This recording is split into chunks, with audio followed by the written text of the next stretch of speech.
At a hospital in Khan Yunis, a before and after image that speaks to the hunger crisis gripping Gaza. 12-year-old Huda Abu Anaja says she is always weak and sleeping, and that her bones have begun to show. I need proteins. I need meat, fish, and eggs.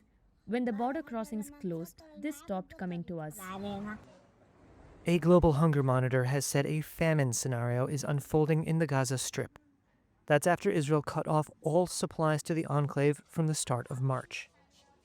In May, it created the U.S. and Israel-backed Gaza Humanitarian Foundation, or GHF, to distribute aid, though that organization has been criticized by the United Nations, humanitarian organizations, and foreign governments. In a hospital in Gaza City, Amira Muteir cradles her 5-month-old baby. She says Amar sometimes spends 15 to 20 days a month without milk. He survives on a fortified solution provided by the hospital, she says, and when that runs out, all he has to consume is polluted water. Amar has toxic and severe malnutrition. The shadow of death is threatening him because of hunger. Israel has previously denied there is a hunger crisis in Gaza and blames the militant group Hamas for the suffering there.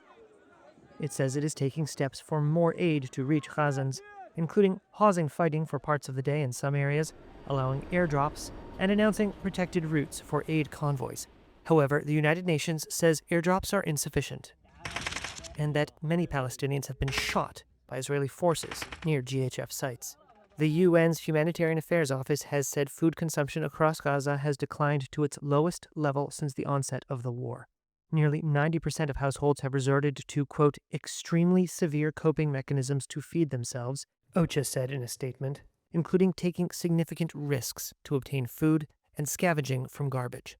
Gaza health authorities say close to 200 Palestinians have died of starvation since the war began 22 months ago, and that nearly half of them were children.